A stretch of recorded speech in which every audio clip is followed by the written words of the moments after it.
Jose Rios on the right. Abzan Company, we're calling it, versus Bant Soul Herder.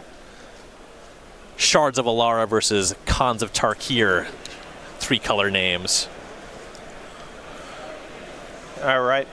See if Whitehouse can put up another great performance this weekend and put himself back on the leaderboard. Turn 1 Verdant Catacombs for Rios. No action there. Whitehouse will start with a Prismatic Vista. Immediately fetching to 19. Finds a snow-covered forest. Going to be snow-covered lands in this deck for those Ice Fang Codals. 99% here to be a Noble Hierarch. Very few reasons to fetch the forest otherwise. Noble Hierarch does a lot of work in this deck, accelerating you into those really powerful 3-drops like the Soul Herder, but you know, don't want to be too reliant on the mana creatures. That's why we're playing things like Ice Fang Quaddle, the kind of cycle, Wall Blossoms. These kind of replace themselves while playing a bit of defense, which is nice. There is the Hierarch for Whitehouse. End step Rios is going to crack that Verdant Catacombs, finds a Temple Garden tapped, both players at 19. Now there was no 1-drop for Rios. Let's see if he can have a Devoted Druid on turn 2, or at least some kind of action. Yeah, you don't need a whole lot of 1-mana plays when you go turn 2, Devoted Druid, turn 3, Infinite Mana Kill You. Rios quickly fetching to 18 on turn number 2. I believe I have spotted the Devoted Druid in hand. Yeah, I believe I saw it too. Now Whitehouse is going to need one of just a few answers here, or he could be shuffling a lot more than he's playing Magic this round. That is something that we do see time and again in the modern format. Yeah, but the games that are good are really good. You know, when you get 2 decks that are kind of evenly matched and you have a lot of back and forth, even if it's a combo deck versus, say, a control deck, pretty often, you know, you'll have a really good game with a bit of disruption and, you know, a lot of sweating. All right, so there's turn 2 Devoted Druid. We'll go back to Whitehouse. He's going to start with Coiling Oracle, finds an Ice Fang Codal, shocks for a Breeding Pool to 17, and a second Noble Hierarch. We got a reader. Quick read on Coiling Oracle. This one doesn't see a ton of play. Blue-green, 1/1. I believe a Snake Elf Druid. That is correct. For those of you who have not drafted RGD, the original Ravnica block, 1,000 times, it was a staple. Here's a shock for Rios, and there's mana. the Vizier of Remedies, infinite weird. mana. Now this is interesting. Court of Calling. This is a check for Force of Negation because this is an instant on Rios' turn. And Whitehouse has it. Ooh. So Rios is going to need another payoff now. Okay, well, looks like he has a bunch of white cards in hand, but he does have 1 white mana up. So I'm curious to see what he does here. I believe he has that Ranger Captain, or Knight Captain of Eos. What is it called? It's one of those. Ranger Captain of Eos, which can find Walking Ballista, but he needs double white to do it. All right, so he can't quite do it this turn, so he gives Whitehouse a turn to find some way to break this up. But he's got a handful of cards. You know, Kitchen Finks here is a fine one, I suppose. Gain some life. Can't actually die, you know, with the Vizier of Remedies on the battlefield, which is nice. So Kitchen Finks, Giver of Runes. He'll pass on the next turn with that Ranger Captain. He's threatening to find Walking Ballista and actually end the game. And you can't force a negation through either of those spells. They're both creatures. Whitehouse's deck's going to be light on ways to break this up, but there are 2 Path to Exiles, 2 Jace the Mind Sculptor. That's the kind of thing he's looking for here. I guess 1 Reflector Mage as well. Yeah, the Reflector Mage and the 2 Vincers, all those can target Devoted Druid, and then it has Summoning Sickness again, so it gives you a little bit more time. And then maybe you combine that with some sort of blink effect, and then you buy yourself even more time. The problem is that Whitehouse's deck doesn't actually win the game very quickly. Has a lot of value piece interaction, but not a ton of ways to actually close. Gotta figure if there was some way to disrupt the combo, you'd see Whitehouse moving a little bit faster here. This is going to be basically his only time to do it. So it's Eternal Witness picking up Force of Negation, which would protect him against a top deck Court of Calling, but we know Rios has this locked up if he just casts the Ranger Captain. Yeah, so he makes infinite green mana. 2 white here from his other lands. Ranger Captain's going to go get Walking Ballista. Force of Negation is not Force of Will. And this should do it for game 1 here between Jose Rios and Evan Whitehouse. So you see Rios picking up his deck, finds that Walking Ballista, puts that one in the hand. And yep, Whitehouse has seen enough. There's infinite mana in that pool. Walking Ballista pretty easily cleans up from here. Yeah, it's always been interesting to me when cards that saw a lot of play in Standard because they were colorless or artifacts or what have you end up being like these weird combo pieces once you get into Modern and Legacy, because they're not exactly efficient. Walking Ballista, even Hangerback Walker, they saw a ton of play when they were in Standard, but neither. I didn't really expect either to see a whole lot of play in Modern, but it's interesting to see Devoted Druid being able to utilize it there. Yeah, Walking Ballista was a card that really surprised me with how powerful it actually ended up being. But it's just Triskelion with a ton of different upside, right? For sure. But if you like what you're seeing this weekend, it is a whole new Modern format. Stoneforge Mystic unbanned, Faithless Looting banned, which frees up a lot of space as well.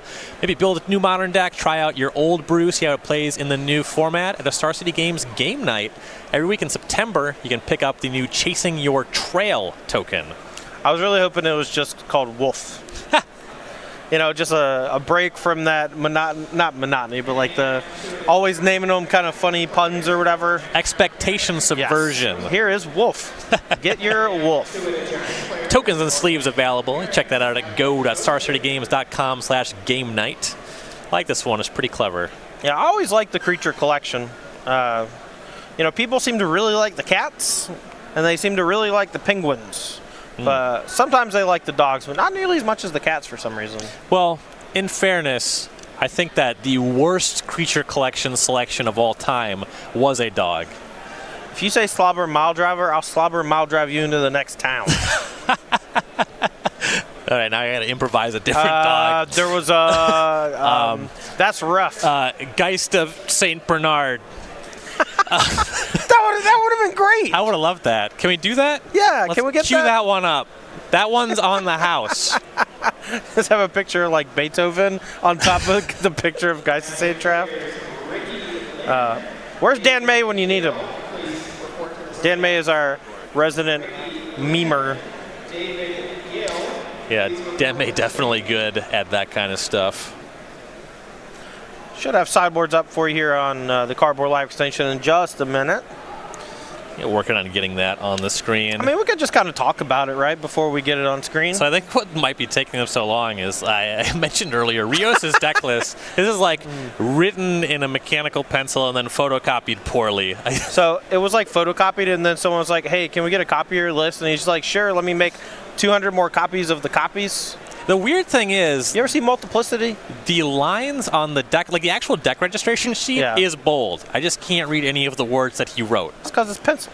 Yeah. Yeah. But seriously, you didn't answer my question. Have you ever seen Multiplicity? I have not. Yeah.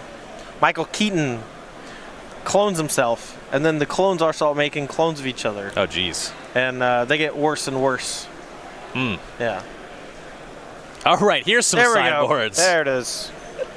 On Evan Whitehouse's side, needs some help to break up this combo. His sideboard, 3 Collector Oofs, 2 Damping Spheres, 2 Scavenging Ooze, 2 Thrag Tusk, 2 more Path to Exile, that'd be 4 in the 75. A Deputy Detention, a Reflector Mage, a Winds of Abandon, and a Night of Autumn.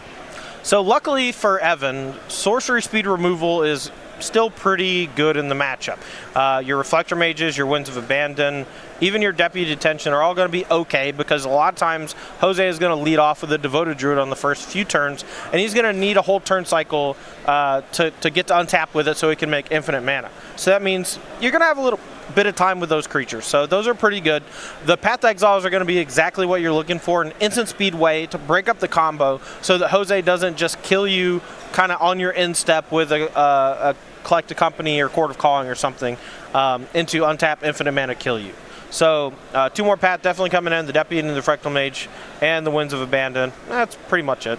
All right, so for Jose Rios, he seemed pretty favored in the Game 1 scenario. We'll see how he maybe wants to modify post-sideboard. He has 3 Path to Exile, 2 Thoughtseize, 2 Damping Sphere, 2 Collector Roofs, a Gideon Ally of Zendikar, a Tyler's Tracker, a Burnt-in Forge Tender, a Cabal, Consul of Allocation, a Plague Engineer, and a Night of Autumn. So a lot of overlap between these 2 sideboards. Yeah, for sure. They're both like green-white X, so a lot of those green-white and X decks share a lot of powerful sideboard effects. And a lot of these new ones are also quite good. So I'm not surprised to see like copies of Collector Oof from both sides because it's a really great way to interact with artifact-based decks. But here, though, Jose is going to be the pure-on combo deck. He's not going to try to transform into like a mid-range deck with Path to Exile and Thoughtseize. He's going to just stick to his guns. He might bring in some more threats to kind of throw Evan Whitehouse for a loop. Maybe the Gideon Olives in the car, maybe the Tireless Tracker, and maybe the Plague Engineer, just naming something like Human for Noble Hierarch can really slow Whitehouse down. Maybe name Snake and he gets all the Icefang Quaddles and the Coiling Oracles, which is kind of cool, so you don't get that Soul Herder synergy, I guess. But there's not a whole lot that he wants to bring in here. I am a little bit intrigued by the Thoughtseize. If you expect the only thing you're losing to is disruption on your combo, that one kind of makes sense. I think Thoughtseize is more for decks that are faster than you. Whenever I'm playing a combo deck, if I have Thoughtseize in my sideboard, it's almost always a nod to my opponent doing something more degenerate than me. And, if you think like, Grishol brand. Sure, Neoform. Before the ban of Faithless Looting, Neoform's a good one. You want some amount of interaction so that you actually bring that speedy combo deck down to your speed, and then your consistency usually overmatches them. Sure, makes sense. Players looking at opening hands. Whitehouse on the play as kept on 7. We see Rios starting with at least one mulligan here. So there's going to be more pressure on Whitehouse's opening hands here. Just a much slower deck.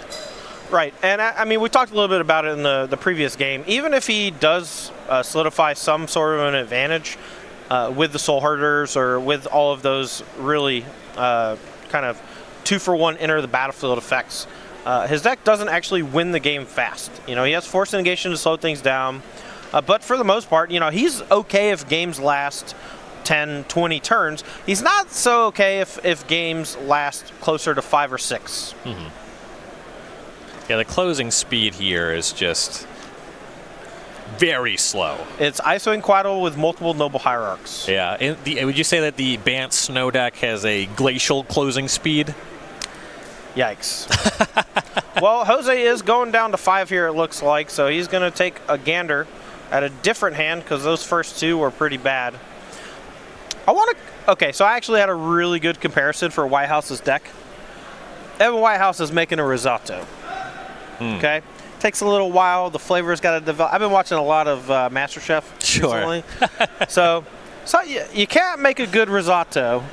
Yeah, I'm saying it like Gordon says it. Risotto. I had assumed that you were channeling your inner Gordon Ramsay there. You can't rush a good risotto.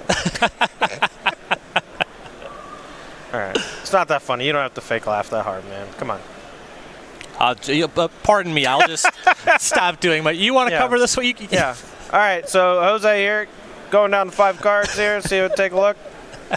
And Whitehouse has the same faces around Overturf right now. We are kindred spirits. Ambivalent. Off it. Hey, he did bring in the Gideon. Called it. He's got to put a couple back. Yeah, finally thinking about keeping a hand. I believe it's a 1-lander. Yeah, but, you're going to go to 4? Maybe. 4's tough. With this new modern format, 4 might not even be that bad. So Whitehouse starting off. Misty Rainforest. Going to cast a Noble Hierarch. See if he shocks. He won't. Snow-covered forest. He's at 19. And the problem with Jose's hand here is, A, it's a 1-lander. B, it didn't look like he had any of the combo pieces. No Devoted Druids, no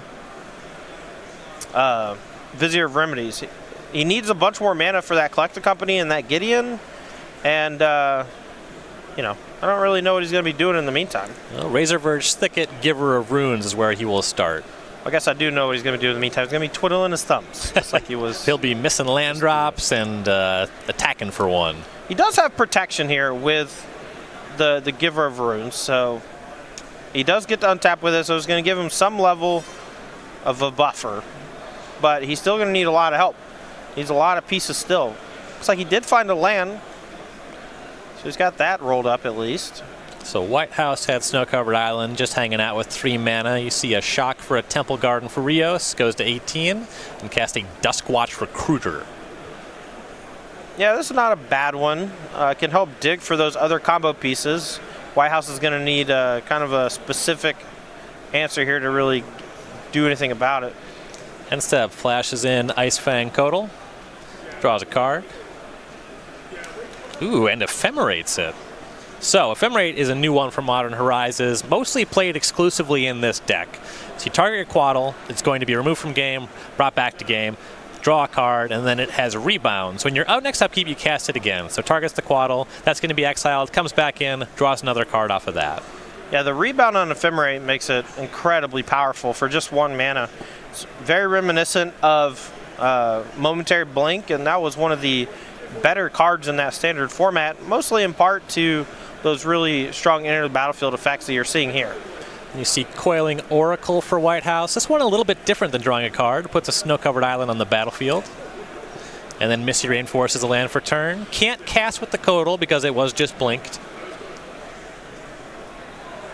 Coiling Oracle, though, did give him a bit of a ramp here, so he does have access to 3 mana, so he can hard cast the Force of Negation if he has one.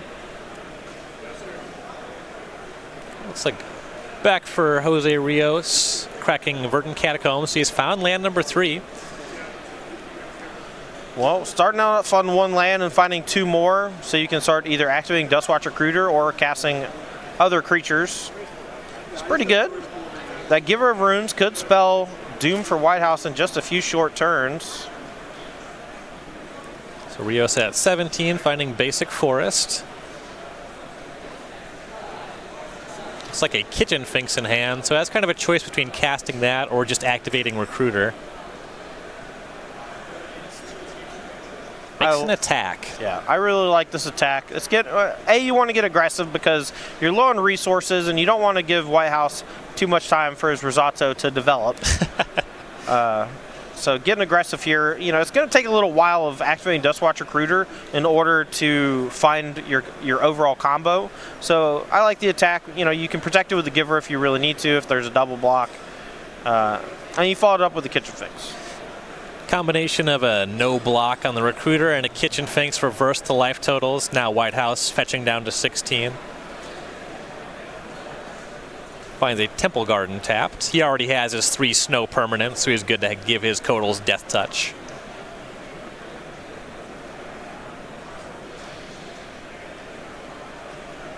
Rios still missing those combo pieces, but Whitehouse a ways off of winning. Yeah, I mean, he's going to attack for 2 in the air here, right? But like Jose's at 19 going to 17, and this is not a great clock. Tapped Breeding Pool will be the land for Whitehouse. And he'll pass.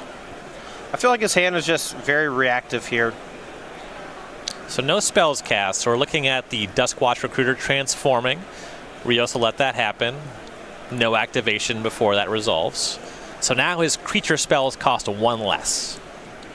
Yeah, I think he's deployed most of them. It looks like his hand at a Gideon and Collects Company, if I'm not mistaken. But I think he also drew the 4th land for the turn. So let's see if he has that and if Whitehouse has the Force of Negation. So the Kitchen Finks and the... what's the backside of Recruiter? Is that Crowlin Horde Howler or is that a different card? Kraken Horde Howler, I believe. All right. So I think 6 came across, and then Tireless Tracker shows up for Rios, and Windswept Heath. So he plays that, gets his first clue. Yeah, and it costs 1 less, so he can actually crack the Windswept Heath, go get another clue, and crack one of the clues this turn, or in this turn cycle if he so chooses.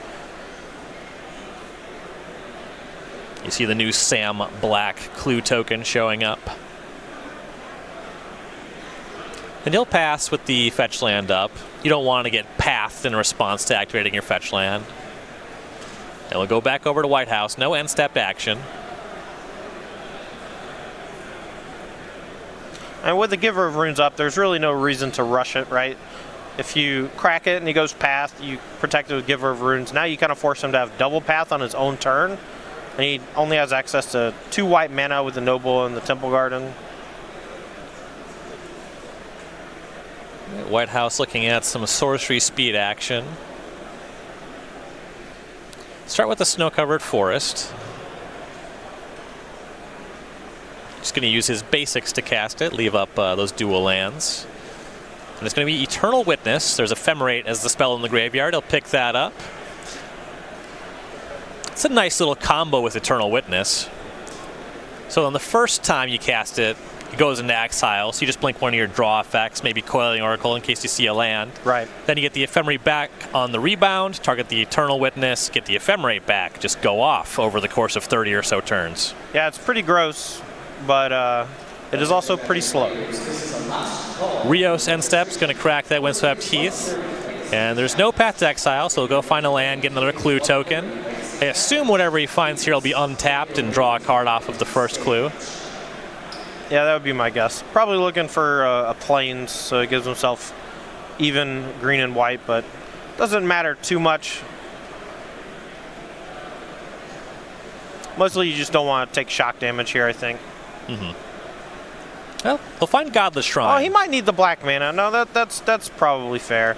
The life total might not end up mattering that much. Evan Whitehouse just kind of stopped attacking that turn. You know, previous turn he did attack with the Ice Fang. This turn chose to hold it back, I guess, because it has Death Touch, and there's enough 3-power creatures coming across that Jose is very close to threatening lethal.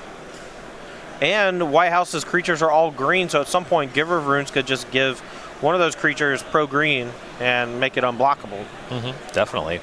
So you saw Rios went to 14. Off of that shock, cracked the clue, the Tireless Tracker up to a 4-3. Still has that Gideon ally of Zendikar hanging out in hand as well. It's a bit lackluster in this spot just because Whitehouse has multiple copies of Force of Negation in hand. Jose would much rather be spending his time casting creature spells, I believe. You see an attack with his creatures, the Kralin Horde Howler, the Kitchen Finks, and the Tireless Tracker all coming across. Whitehouse does have that Ephemerate, so he can use that to get some value out of one of these blockers. Yeah, he's going to force Jose to protect the Tireless Tracker, and then Whitehouse is going to use the Ephemerate, target the Coatl. Then on his upkeep, the rebound is going to target Witness, get it back, and it's going to be pretty hard for Jose to get a lot of damage through here. I would expect him at some point to just start main phasing the Giver of Runes on one of his creatures to attack in for larger chunks with that Tireless Tracker. So the Kitchen Finks want unblocked, and then you see the Coatl getting hit by Ephemerate. So there should be 3 points coming across. Whitehouse to 7, and the Coiling Oracle down. Whitehouse drawing a card off of that blink. Believe Rios has a Collected Company in hand, so you can just wait on that on Whitehouse's turn, and you see him pass here. And Ephemerate comes off a rebound, targets Eternal Witness. Witness blinks, gets the Ephemerate back. Not exactly a loop, but pretty good value. Yeah, I mean, each turn cycle you just get an absurd amount of kind of recursive value. So you can see Collected Company from Rios in response to that Ephemerate, and Whitehouse is just going to hard cast Force of Negation on that. That'll exile the company. So now we should be seeing the Ephemerate come back. Yeah, that actually is a little awkward for Jose, because now instead of getting the Ephemerate back, he could choose to get back the Force of Negation, but I believe he still has one in hand, so. He still needs to find a way to actually deal with the Giver of Runes, though. See, possibly some kind of question with Ephemerate happening here. A judge is picking up the card. I think he's just making sure that the Eternal Witness can see the Ephemerate when it gets targeted by it. Sure. Because technically the trigger goes on the stack, you know, at a weird time in the middle of the resolution of the spell, but you choose targets once the spell is resolved. So it does get to see it in the graveyard and bring it back. Right. But, you know, good on the judge staff for making sure everything is on the up and up here.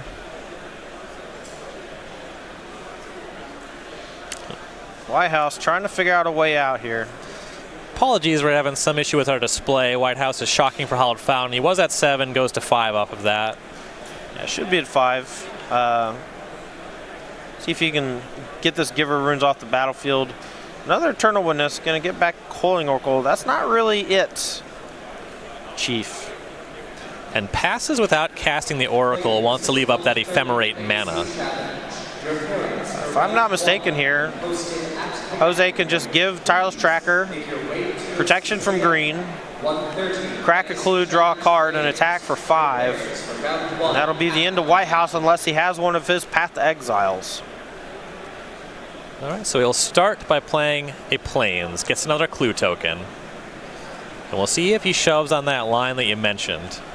There's very little reason not to. He knows Whitehouse had a Coiling Oracle that he didn't cast, which to me kind of signifies either Path to Exile or another Force Negation. There is the known Ephemerate as well.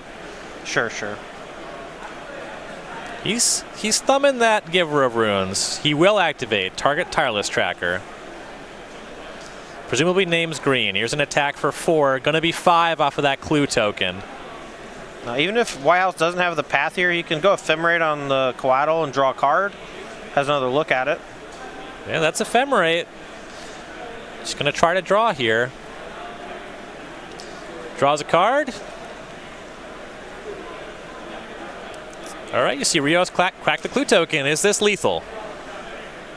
It is. Jose Rios, 2-0 over Evan Whitehouse. You don't see the Abzan Company decks win games like that anymore. You just don't see too much of it. But Giver of Runes, they're really showing off. Not only as a protection spell, but a way to make those large Tireless Trackers and Kitchen Finks and things unblockable. And Whitehouse just couldn't get the job done. Yeah.